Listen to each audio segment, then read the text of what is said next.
नमस्कार। इस special broadcast में आपका स्वागत। दोस्तों, आपके हर सवालों का जवाब देने की मैं कोशिश करता हूँ, लेकिन सवाल बड़े मुश्किल आते हैं।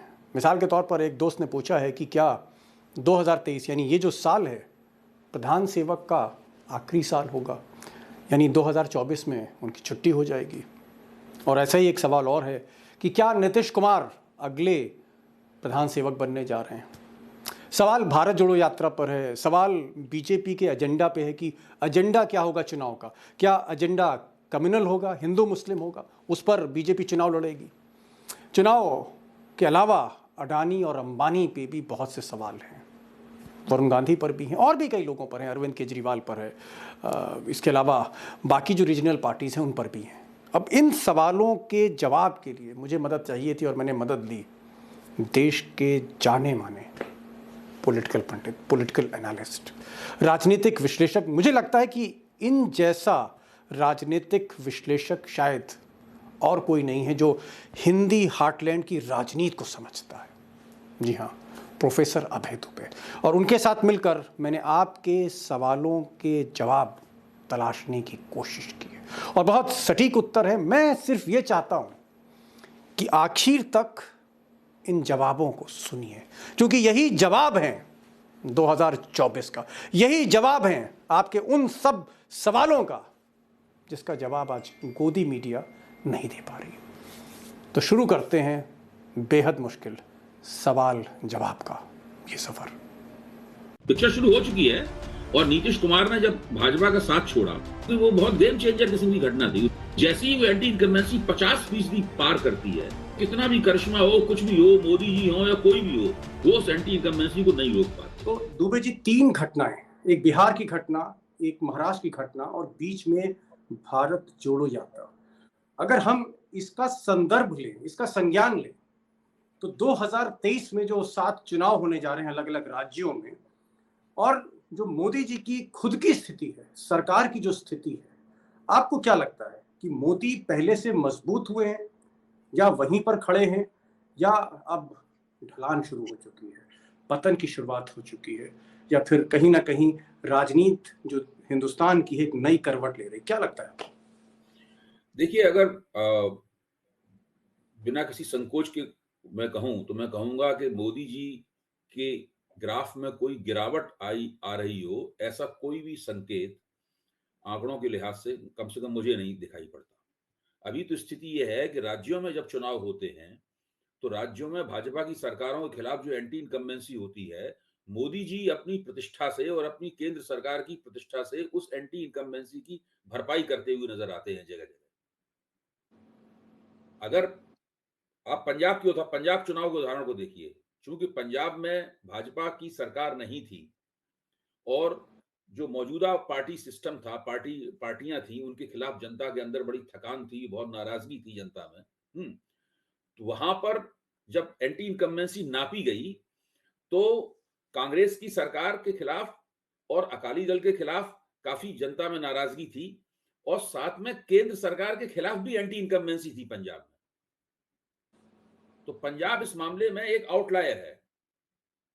पंजाब एक ऐसा प्रांत है जहां पर केंद्र सरकार के खिलाफ भी काफी नाराजगी देखी गई। उसके पीछे एक किसान आंदोलन का भी असर था। तो मैं कहना ये चाहता हूं कि पंजाब के अपवाद को अगर छोड़ दिया जाए और कुछ दक्षिण भारतीय राज्यों के अपवाद को छोड़ दिया जाए, तो बाकी जगहों पर जहां भाजपा राज्य के स्तर पर सत्ता में होती है, सत्ता में आने की स्थिति में होती है, वहां मोदी जी की अपना व्यक्तित्व और केंद्र सरकार की प्रतिष्ठा की वजह से भाजपा की काफी कमियां छिप जाती हैं और भाजपा उम्मीद करती है कि मोदी जी आएंगे, चुनाव पलट देंगे, हमारे वोट बढ़ जाएंगे, वगैरह वगैरह। ऐसी बात नहीं, मोदी जी हर जगह कामयाब होते हो। कई जगह कामयाब होते हैं, कई जगह कामयाब नहीं होते हैं। जहां नाकाम होते हैं उसका सबसे बड़ा उदाहरण हिमाचल प्रदेश है।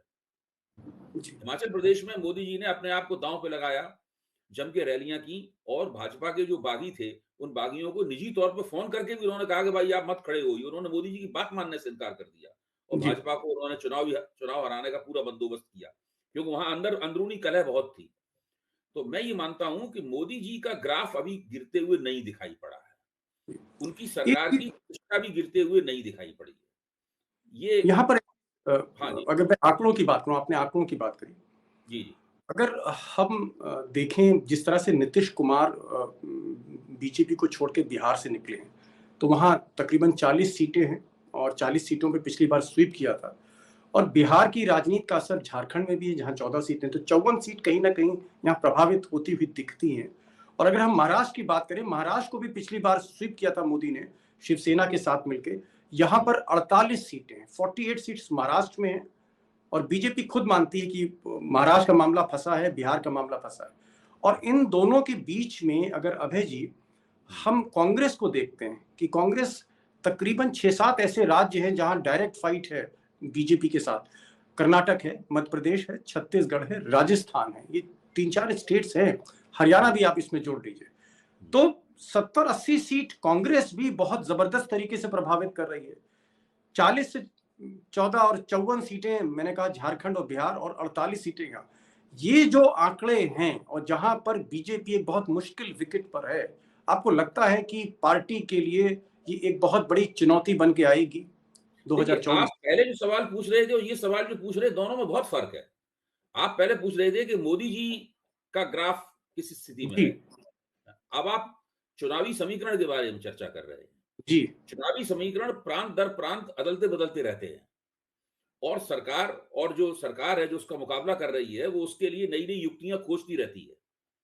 अभी तो ये समीकरण दिखाई पड़ रहा है हमें, जो कि लगता है कि बिहार के अंदर भाजपा कमज़ोर विकेट के ऊपर है, महाराष्ट्र में भाजपा कमज़ोर विकेट के ऊपर है, झारखंड में भाजपा को धक्का लग सकता है। मैं तो कहता हूँ त्रिपुरा में भी भाजपा को धक्का लग सकता है, आपने उसका नाम नहीं लिया। क्योंकि जी, वहाँ सीटें बहुत कम है, उत्तर पूर्व में, कुल सारे उत्तर पूर्व मिला के 25 सीटें हैं। तो कई जगह ऐसी हैं जहाँ पे दिखाई पड़ सकता है कि भई भाजपा को धक्का लग सकता है। जो सेफोलॉजिस्ट हैं उनका मानना भी है कि 70 से 80 सीटें ऐसी हैं जहाँ पर विपक्ष अगर संयुक्त उम्मीदवार खड़ा करे तो भाजपा को इस चुनाव में वो भाजपा से सीटें छीनी जा सकती हैं। तो इस प्रकार की तमाम समीक्षाएं हो रही हैं और ये सब तथ्यपूर्ण समीक्षाएं हैं, मैं इनसे इनकार नहीं करता। लेकिन क्या चुनावी समीकरण के ज़रिए चुनावी समीकरण के ज़रिए हम लोग देखें, या क्योंकि चुनावी समीकरण तो हम लोगों को तब देखना चाहिए जबकि चुनाव नज़दीक हो। चुनाव अभी बहुत दूर है। इस बीच में इस बीच में इस बीच में जो हो सकता है उसकी हम लोग कल्पना भी नहीं कर सकते। हो सकता है कि मोदी जी के खिलाफ जो एंटी इनकम्बेंसी हमें अभी नहीं दिखाई पड़ रही है, वो 6 महीने बाद दिखाई पड़ना शुरू हो जाए। और ये भी हो सकता है कि इन राज्यों में अचानक हमें लगे कि भाजपा जो है उतनी कमज़ोर नहीं है, इतनी कमज़ोर हम मानते थे। देखिए, बिहार में और महाराष्ट्र में दोनों जगह में भाजपा की आत्म छवि ये थी, भाजपा के अंदर लगातार इस बात की डिमांड उठती थी कि बिहार में हमें नीतीश कुमार से पल्ला झाड़कर अकेले दम पर चुनाव लड़ने का प्रयास करना चाहिए, तब हमारे नतीजे ज़्यादा अच्छे होंगे। इसी तरह महाराष्ट्र में भी एक ज़बरदस्त मांग थी कि शिवसेना को अलग करके हमें चुनाव लड़ना चाहिए, तब हमारे नतीजे ज़्यादा अच्छे होंगे। तो अब तो दोनों जगह ये भाजपा के लिए ये स्थिति बन गई है कि उन्हें अकेले ही चुनाव लड़ना पड़ेगा। अच्छा, दूसरे उत्तर प्रदेश का अनुभव बताता है कि संयुक्त उम्मीदवार हमेशा भाजपा के खिलाफ उस तरह से काम नहीं करते जिस तरीके से हम लोग पारंपरिक दृष्टि से कल्पना कर लेते हैं कि अगर हम इसी लेकिन बिहार की स्थिति फिर भी उत्तर प्रदेश से भिन्न है। उत्तर प्रदेश में भाजपा का जनाधार बहुत बड़ा है और भाजपा केवल ब्राह्मण बनिया पार्टी उत्तर प्रदेश में नहीं रह गई है।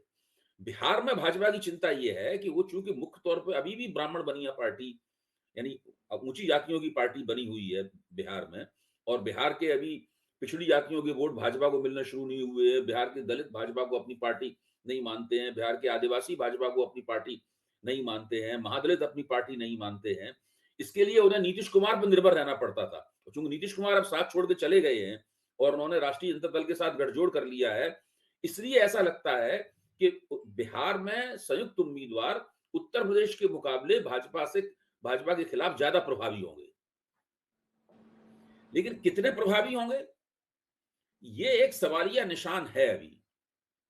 और नीतीश कुमार इस बात को जानते हैं कि राज्य विधानसभा के चुनाव में भाजपा को हराना जितना आसान होने लगता है, लोकसभा चुनाव में भाजपा को हराना उतना आसान नहीं होगा। इसके लिए उन्होंने प्रयास भी करना शुरू कर दिए हैं।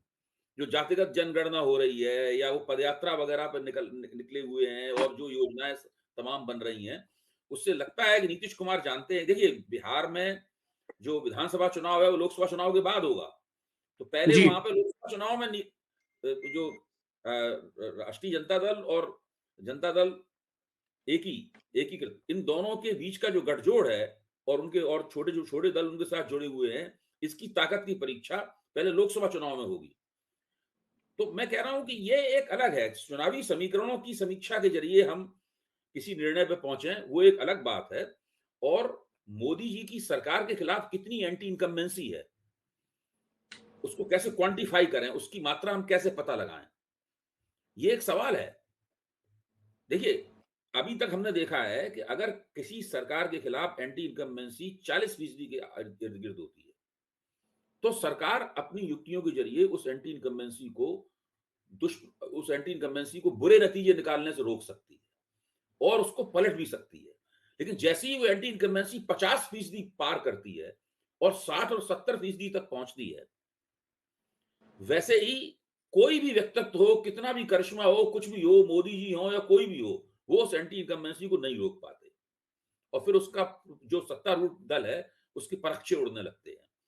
तो ये जो पूरा तर्क है कि 70, 75, 100 सीटें कम कर दी जाएंगी या की जा सकती हैं, ये तर्क ये स्वीकार करता है कि भाजपा को हराना बहुत मुश्किल लग रहा है विपक्ष को। इसीलिए उस ज्यादा से ज्यादा इतना ही सोच पाता है कि भाई इनको पूर्ण बहुमत में आने से रोक दिया जाए।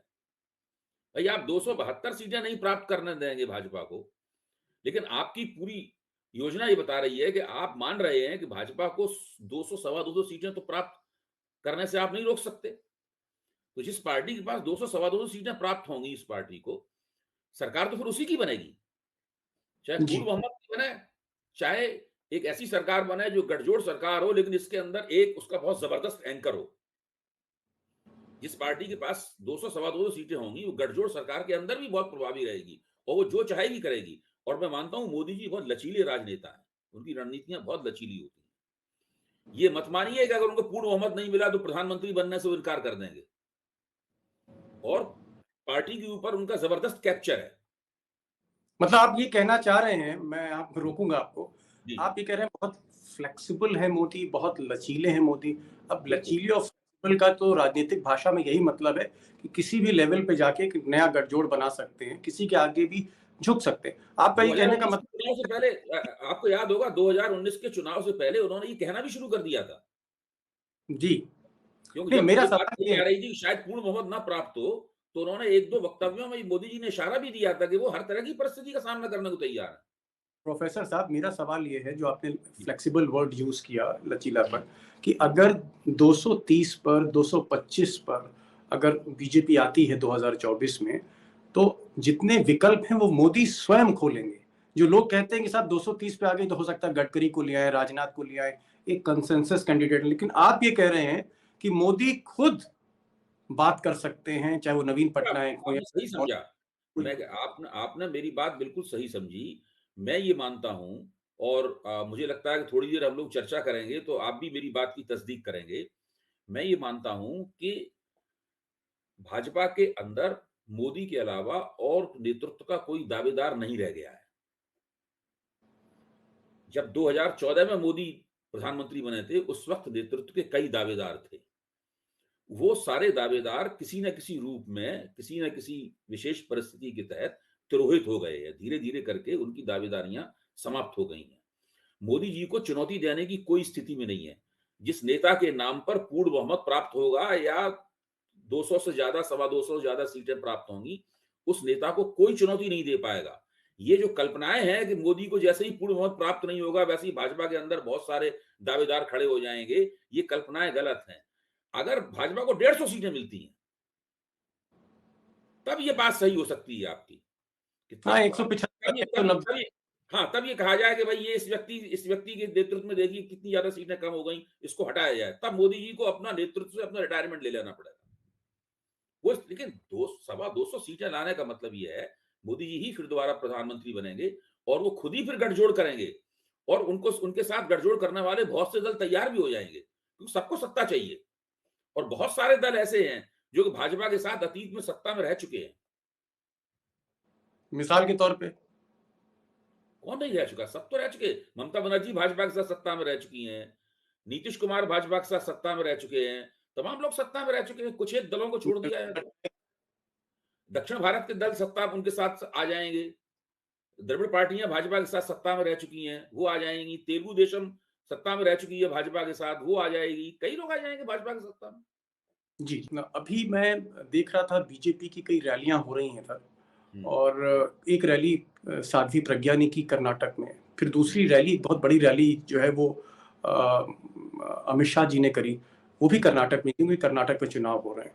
जी, और कर्नाटक के जो प्रदेश अध्यक्ष हैं, उन्होंने भी एक बहुत जबरदस्त भाषण दिया। हम्म, अगर हम साध्वी प्रज्ञा को सुनते हैं तो बात करती हैं, खुलेआम कहती हैं कि भाई आप, हर घर में एक हथियार होना चाहिए, अगर हथियार नहीं है तो कम से कम जो सब्जी काटने वाला चाकू वही धारदार रखो। हम्म, उधर नलिन जो उनके प्रदेश अध्यक्ष हैं भाजपा के, और बहुत ही जबरदस्त भाषण देते हैं, भड़काऊ भाषण देते हैं। उनका ये कहना है कि भाई ये नाली वगैरह भूल जाइए, नाली, जल, पानी और ये सब छोटी छोटे ये रोजाना के मसले हैं, इनको भूल जाइए। आप बच्चों के बारे में सोचिए, और अगर बच्चों के भविष्य सुरक्षित रखना चाहते हैं तो लव जिहाद पर फोकस करिए, लव जिहाद पर। और उधर अमित शाह ने कहा कि भाई वो कौन लोग हैं जिन्होंने टीपू सुल्तान को हीरो बना दिया, और जिन्होंने टीपू सुल्तान को हीरो बना दिया आप उनके साथ जाएंगे, जिन्होंने राम मंदिर बनाया उनके साथ नहीं जाएंगे। ये जो एक एजेंडा सेट हो रहा है कर्नाटक में, जिसमें बार बार, या कर्नाटक के बाहर भी, जहां पर घूम फिर के वही सांप्रदायिक ध्रुवीकरण की बातें हो रही हैं, और जी। खुलकर मंच से। आपको लगता है कि 2024 का जो ट्रेलर है वो हम कर्नाटक में देखेंगे, और कहीं ना कहीं बीजेपी अपने ऐप छुपाने के लिए ये जो कम्युनल एजेंडा है उसको हाईलाइट करेगी? शुरुआत हो चुकी है। देखिए, कम्युनल एजेंडे का भाजपा इस्तेमाल करती रही है, इस वक्त भी कर रही है, आगे भी करेगी और चुनाव के दौरान भी करेगी, इसमें कोई शक नहीं। मैं अगर आपकी बात का मतलब ये है तो मैं उससे सहमत हूं, लेकिन कि ये मानना कि भाजपा पूरा लोकसभा का चुनाव इसी मुद्दे पे लड़ेगी, इससे सहमत नहीं हूं। मेरा मानना है कि राम मंदिर के मुद्दे पर भाजपा ने ना 2014 का चुनाव लड़ा था, ना 2019 का चुनाव लड़ा था। इसका मतलब नहीं है कि राम मंदिर की बात नहीं कही गई, या राम मंदिर की चर्चा नहीं हुई, या स्थानीय स्तर के या मझोले स्तर के या शीर्ष से कुछ नीचे स्तर के लोगों ने कोई सांप्रदायिक बातें नहीं कही। आपको याद होगा 2014 में वो पश्चिमी उत्तर प्रदेश में अमित शाह क्या भाषण देते थे? वो कहते थे बदला लेने का समय है। यानी वो जो वहां पे पश्चिमी उत्तर प्रदेश में जो सांप्रदायिक स्थिति थी, जो मुजफ्फरपुर के दंगे और दंगों के बाद बनी थी सांप्रदायिक स्थिति, उसका फायदा उठाने के लिए, जाटों के वोट लेने के लिए उन्होंने उस तरह के भाषण दिए थे वहां पे। लेकिन क्या हम कह सकते हैं कि उत्तर के 2014 का चुनाव नरेंद्र मोदी ने सांप्रदायिक मुद्दे पे जीता? सांप्रदायिकता उनकी रणनीति है, थी और रहेगी, लेकिन केवल सांप्रदायिक रणनीति के जरिए लोकसभा का चुनाव ना उन्होंने पिछली 2 बार लड़ा है, ना वो इस बार लड़ेंगे।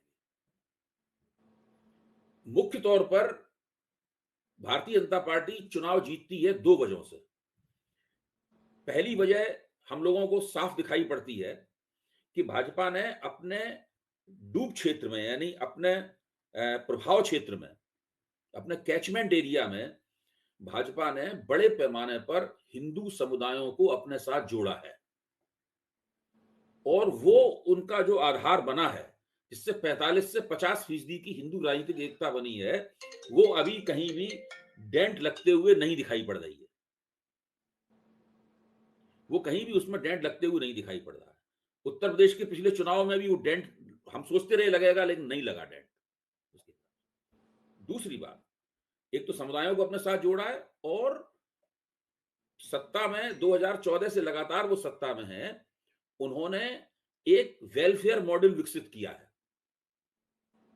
उस वेलफेयर मॉडल में बहुत सारी स्कीमें हैं, बहुत सारा डायरेक्ट ट्रांसफर है, और कई इस तरह की चीजें हैं। हम लोग उनके बारे में जानते हैं, उनके बारे में चर्चा करके समय खराब करने की जरूरत नहीं है। उसकी वजह से जो नीचे से 20% 25% का जो गरीब आदमी है, उस गरीब आदमी में नरेंद्र मोदी ने और भारतीय जनता पार्टी ने अपनी उपस्थिति दर्ज कराई है, और अपने कार्यकर्ताओं की सक्रियता और राष्ट्रीय स्वयंसेवक संघ की सक्रियता के जरिए लगातार वो उस हिस्से को संबोधित करते रहते हैं।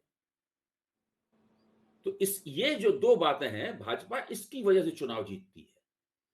ये जो सांप्रदायिक बातें हैं कि अपने घर में एक हथियार रखिए, और राहुल बाबा को बता देना चाहता हूं कि राम मंदिर बन के तैयार हो जाएगा, ये सब जो बातें हैं, ये विमर्श को बनाने की गतिविधियां हैं कि लगातार विमर्श बना रहे और भाजपा एक मिलिटेंट हिंदू छवि जो है भाजपा की, वो बनी रहे और हिंदू हितों के सबसे मिलिटेंट नुमाइंदे के तौर पर भाजपा को सर्व स्वीकृति मिलती रहे। ये काम लगातार वो करते रहे हैं और करते रहेंगे आगे भी।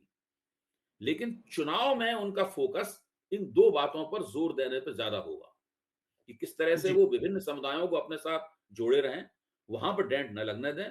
और उन्होंने जो लाभार्थियों का एक संसार बनाया है, उस लाभार्थियों के संसार के जरिए वो अपने मतदाता मंडल के निचले हिस्से के साथ में लगातार संपर्क में बने रहें।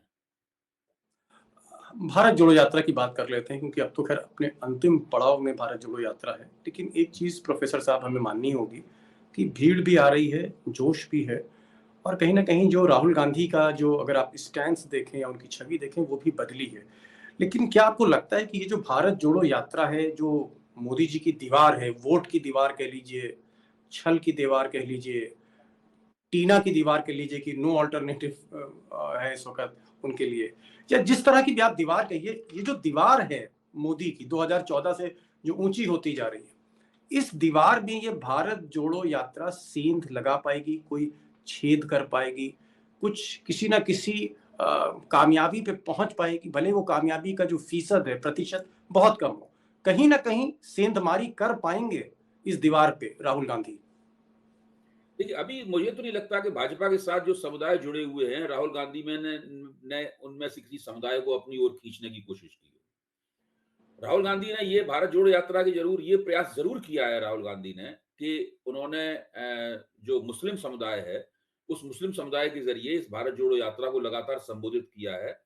और मुझे ये देख कर ताज्जुब नहीं होगा कि अगर विधानसभा चुनावों में जो 9 राज्यों में होने वाले हैं और उसके बाद 2024 के लोकसभा चुनाव में मुसलमान मतदाता कांग्रेस को पहले के मुकाबले ज्यादा हमदर्दी के साथ देखें। तो जो वोट कांग्रेस से मुसलमानों का छिटक गया था और दूसरी अपने आप को सेकुलर कहने वाली पार्टियों को मिलने लगा था, मुझे लगता है इस बार उन पार्टियों के साथ में कांग्रेस मुसलमान मतदाताओं के लिए बड़ा कड़ी जद्दोजहद, कड़ा मुकाबला करेगी और मुश्किल जी। होगा। कांग्रेस लोकसभा चुनाव में तो खास तौर से मुसलमान मतदाता कांग्रेस को काफी वोट दे सकते हैं, क्योंकि कांग्रेस सरकार मुश्किल बनाने की राष्ट्रीय स्तर पर दावेदार होती है। राज्यों के स्तर पर सीन नजारा दूसरा होता है।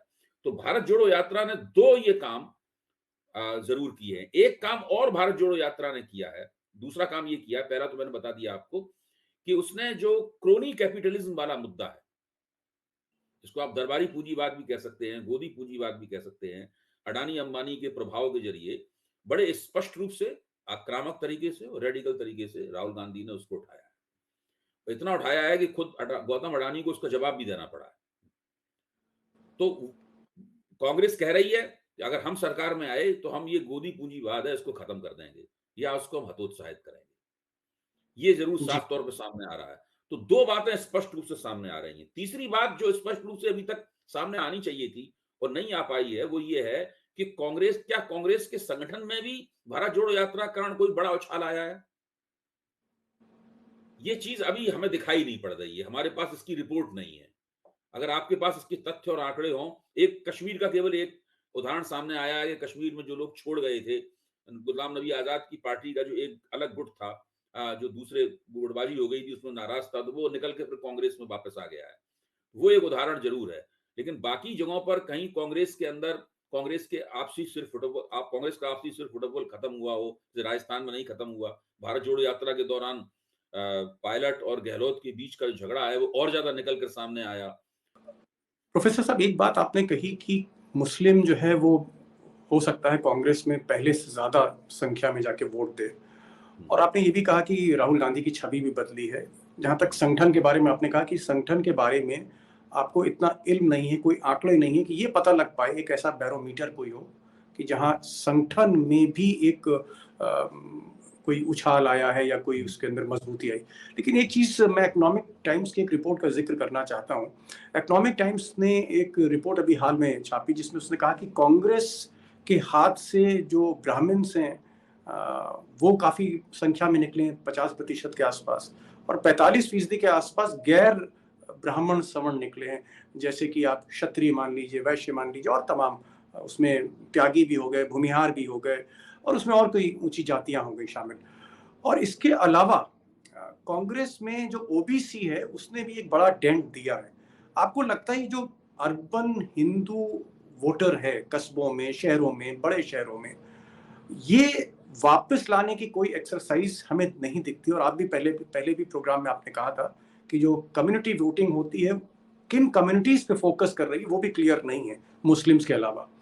अगर इस संदर्भ में अगर कांग्रेस कुछ नेता लेती है, जैसे सपोज करिए वरुण गांधी की अगर वापसी होती है, क्योंकि वरुण गांधी की उत्तर प्रदेश में जो छवि है वो हम ये नहीं कह सकते एंटी हिंदू है। उनके पुराने भाषण निकाल के देखिए या जिस तरह का उनकी पर्सनैलिटी उन्होंने डेवलप करी है, वरुण गांधी को लाने से कुछ डिविडेंड मिलेगा, कुछ लाभ मिल सकता है? क्योंकि मीडिया में पिछले 15 दिन से, हफ्ते भर से एक ही चीज वायरल हो रही है कि वरुण गांधी के लिए शायद मोहब्बत की दुकान खुल सकती है।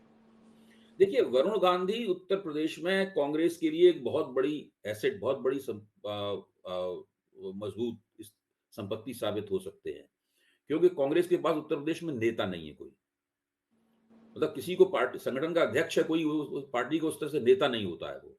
अगर वरुण गांधी कांग्रेस में आते हैं और कांग्रेस उन्हें उत्तर प्रदेश का इंचार्ज बनाती है, कहती है कि भाई उत्तर प्रदेश आपके हवाले है, अब आप देखिए कांग्रेस की किस्मत उसमें चमकाइए आप वहां पे, तो वरुण गांधी उसमें बहुत उपयोगी साबित हो सकते हैं और वो एक तरह से कांग्रेस के लिए गेम चेंजर साबित हो सकते हैं उत्तर प्रदेश में।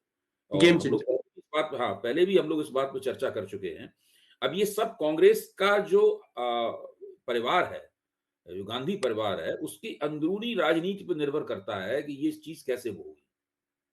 भाई वरुण गांधी अकेले तो नहीं है, उनके साथ उनकी माँ भी है। जी। हाँ, तो और ये उनकी माँ का क्या होगा? इस वक़्त वो भी भारतीय जनता पार्टी अ, ने उनको भी हाशिए पे फेंक दिया है। तो जी। ये सब कैसे होगा? जो कांग्रेस इन दोनों को की प्लेसिंग पार्ट संगठन के अंदर कैसे करेगी? तो अगर राहुल गांधी केवल वरुण गांधी को चाहते हैं, मेनका गांधी को नहीं चाहते हैं, तो मुझे बहुत मुश्किल लगता है मुझे कि ये हो पाएगा। कि वरुण गांधी को लेने का मतलब है कि मेनका गांधी को भी लेना होगा उन्हें। तो ये महत्वपूर्ण पहलू है। कॉम्प्लेक्स इश्यूज हैं। हाँ। अभय जी, मैं आपके उस वक्तव्य पे आता हूँ। मैं सुन रहा था आपको और आपने एक जगह कहीं कहा, किसी प्रोग्राम में आपने कहा, मैं चाह रहा था कि थोड़ा सा हमारे दोस्तों को भी आप एक्सप्लेन करिए। आपने कहा कि साहब बीजेपी की जो सबसे बड़ी ताकत है, कम्युनल एजेंडा तो है ही, आरएसएस तो है ही, ये सारी चीजें तो है ही, और मोदी की पर्सनालिटी भी है, लेकिन सबसे बड़ी ताकत वो जो कॉरपोरेट पावर और उसके साथ जो टेक्नोलॉजी, टेक्नोलॉजी से अभिप्राय ये है कि वो जो सॉफ्टवेयर है इलेक्टोरल जीत का, कि जहां पर लोगों के अकाउंट में बड़े तादाद पे पैसे भिजवा देना, जनधन खाते खुले, उन खातों में पैसा डालना, सीधे सीधे आप कह सकते हैं ब्राइब टू वोट कह लीजिए। फिर अब राशन जा रहा है तो राशन भी उसी जरिए, सॉफ्टवेयर के जरिए जा रहा है। सॉफ्टवेयर के जरिए ही, टेक्नोलॉजी के जरिए ही सोशल मीडिया पे बीजेपी जो है पूरी तरह से रूल करती है, राज करती है। और इसी सॉफ्टवेयर के जरिए वो तरह तरह के, आप कह सकते हैं, चाहे वो ओपिनियन सर्वे हो सीक्रेट, या सीक्रेट एग्जिट पोल्स हो, या देश का जो मूड है उसको भांपना, उसके लिए भी वो टेक्नोलॉजी का इस्तेमाल करते हैं। तो ये जो टेक्नोलॉजी का इस्तेमाल बीजेपी का हम क्या माने, ट्रम्प कार्ड है, एक बहुत बड़ी ताकत है जिसको विपक्ष समझ नहीं पा रहा, इसको आप कैसे एक्सप्लेन करेंगे?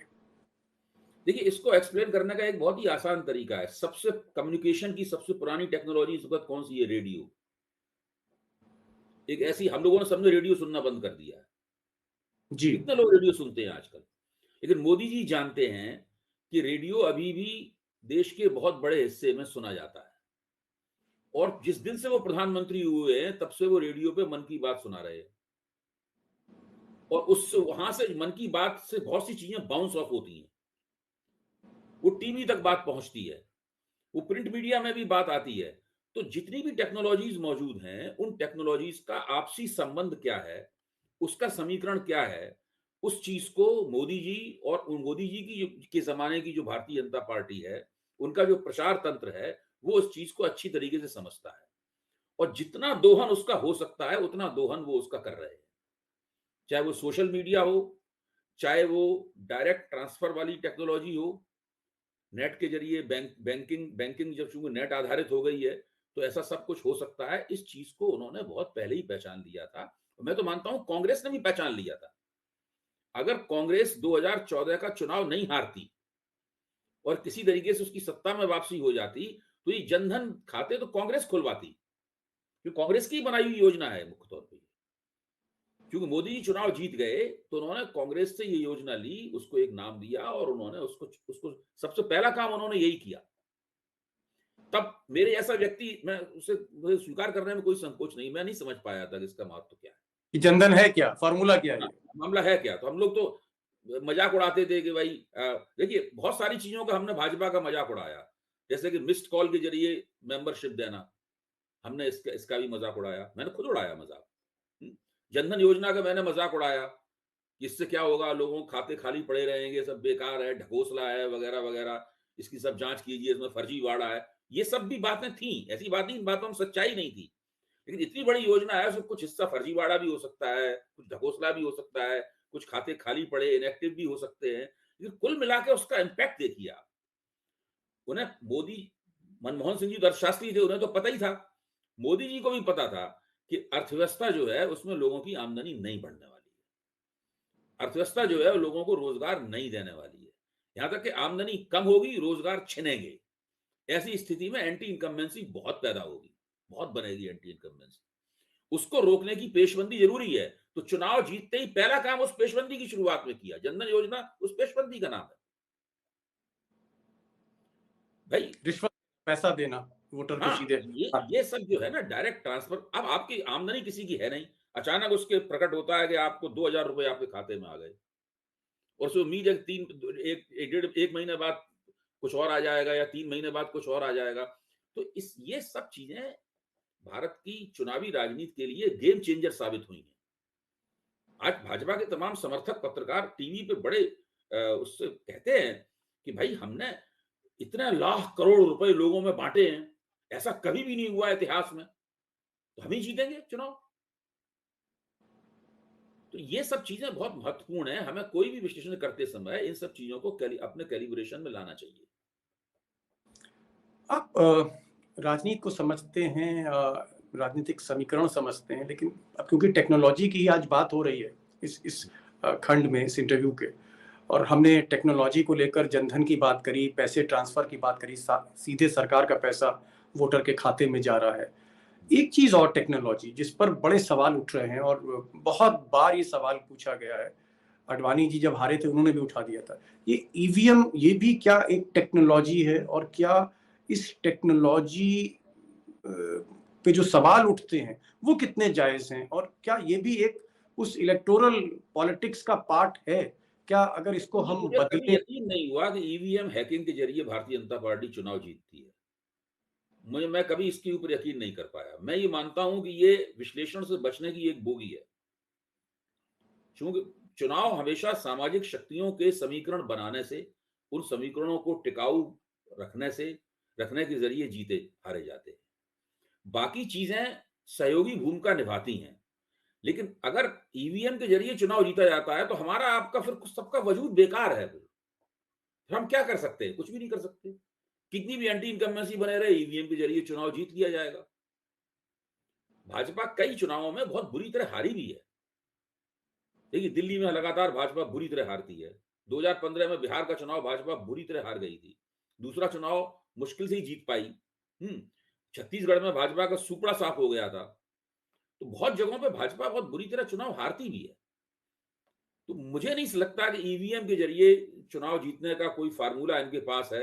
ये भी हो सकता है कि कई राज्यों में वो फार्मूला ना अपनाते हो, जहां जरूरी लगता हो वहां अपनाते हो, इसमें कोई कुछ नहीं कह सकता।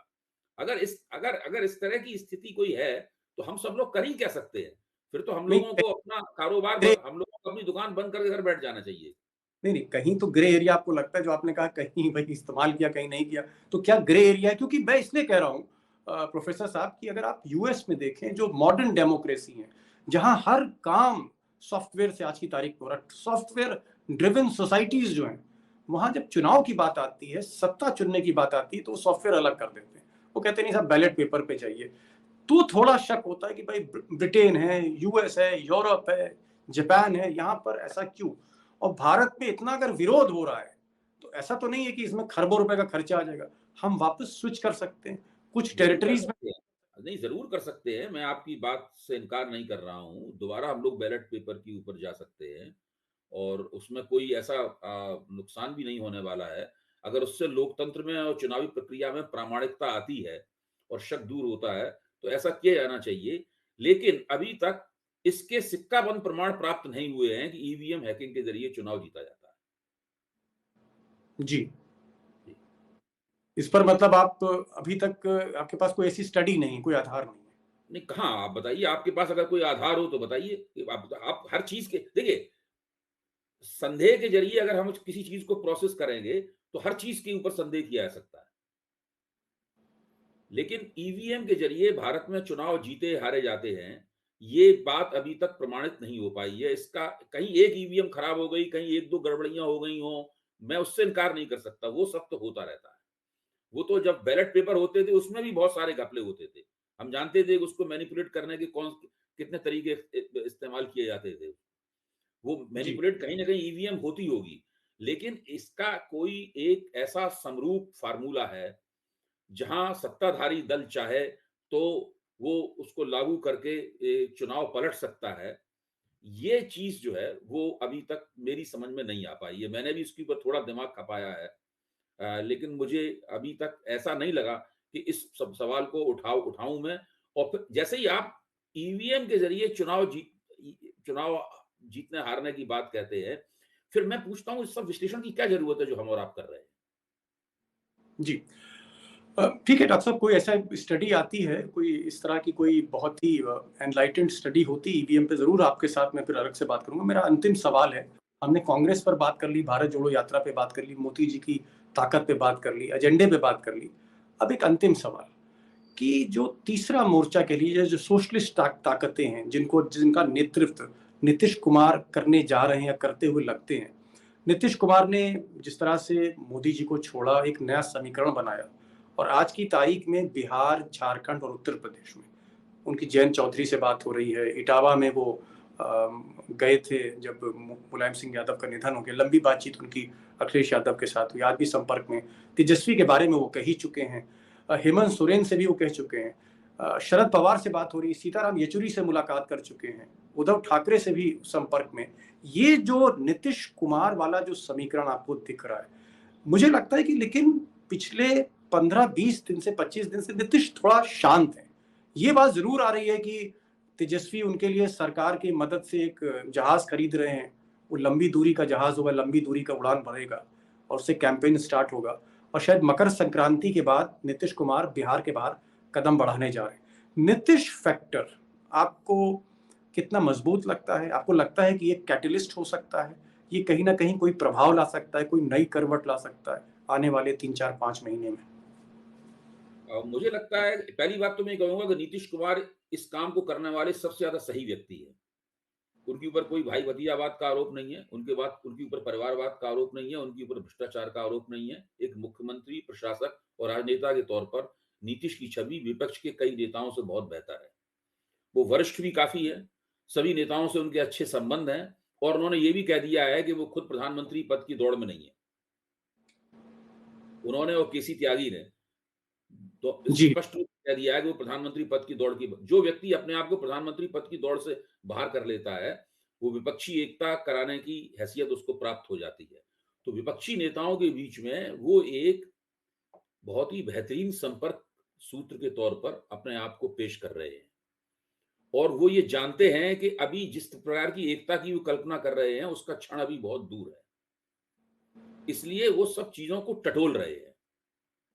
और वो कुछ ऐसे सूत्र, ऐसे डोरे नेताओं के बीच में और राजनीतिक शक्तियों के बीच में बांध रहे हैं, जिनका असर बाद में निकल कर आएगा। तो और ये पूरे 2023 में विधानसभाओं के चुनाव होंगे। 9 विधानसभाओं के चुनाव होंगे पूरे 2023 में। इन 9 जी। विधानसभा के चुनावों के जो नतीजे आएँगे और उसके बाद में नीतीश कुमार की इन जो ये जो गतिविधियाँ हैं, इन गतिविधियों का महत्व हमें अचानक बहुत ज़्यादा बढ़ा हुआ दिखाई पड़ेगा। यानी आपका कहने का मतलब है कि अभी कहानी शुरू होने जा रही है, मतलब जी, अभी पिक्चर शुरू होनी बाकी है बिल्कुल, नीतीश कुमार। बिल्कुल, बिल्कुल, बिल्कुल। पिक्चर शुरू हो चुकी है और नीतीश कुमार ने जब भाजपा का साथ छोड़ा, वो तो उस घटना को तो मैं मानता हूँ कि वो बहुत गेम चेंजर किस्म की घटना थी। उससे पहले तो उसके बाद तो बहुत लोगों ने सोचना शुरू किया कि 2024 के नतीजे कुछ और भी हो सकते हैं। पर उससे पहले लोग सोचने के लिए तैयार नहीं थे। क्या नीतीश कुमार से नवीन पटनायक, ममता बनर्जी, क्योंकि बड़े प्लेयर हैं, और केसीआर या हम केजरीवाल कह लें, ये जो है, इवन राहुल गांधी, आज के राहुल गांधी, ये जो ताकतें हैं, फोर्सेस है, ये नीतीश कुमार के साथ कहीं ना कहीं उनको अकोमोडेट करेंगी, आपको ऐसा लगता है? देखिए, नीतीश कुमार ने जब ये कह दिया कि वो प्रधानमंत्री पद के उम्मीदवार नहीं है, तब तो वो जिसको आप एकोमोडेट करना कह रहे हैं, उसकी कोई ज़रूरत नहीं रह जाती। होती चलते क्या है? प्रोफेसर साहब, आखिरी टिप्पणी कर दीजिए, 2024 क्या दिलचस्प होने जा रहा है? देखिए, भारत में तो चुनाव हमेशा ही दिलचस्प होता है, 2024 निश्चित रूप से दिलचस्प होगा। मैं नहीं मानता हूँ कि ये कोई फोरगॉन कंक्लूजन या पहले से नतीजा तय है। भारतीय राजनीति में कुछ भी घटित हो सकता है और इसलिए भारतीय राजनीति कभी भी एक रस नहीं हो सकती है। जी, बहुत बहुत शुक्रिया अभय साहब, आप आए और आपने रोशनी डाली, और बहुत से ऐसे मुद्दे जो लोग समझना चाहते हैं, आपकी बड़ी फरमाइश आती है, लोग कहते हैं साहब अभय साहब को लाइए, और जहाँ भी ग्रे एरिया दिखता है उसको ब्लैक एंड व्हाइट करने में जब आप बोलते हैं, बहुत सी तस्वीर साफ होती है, धुंध साफ होती है, और धुंध के मौसम में आज धुंध साफ करी आपने सियासत में। बहुत बहुत शुक्रिया आपका।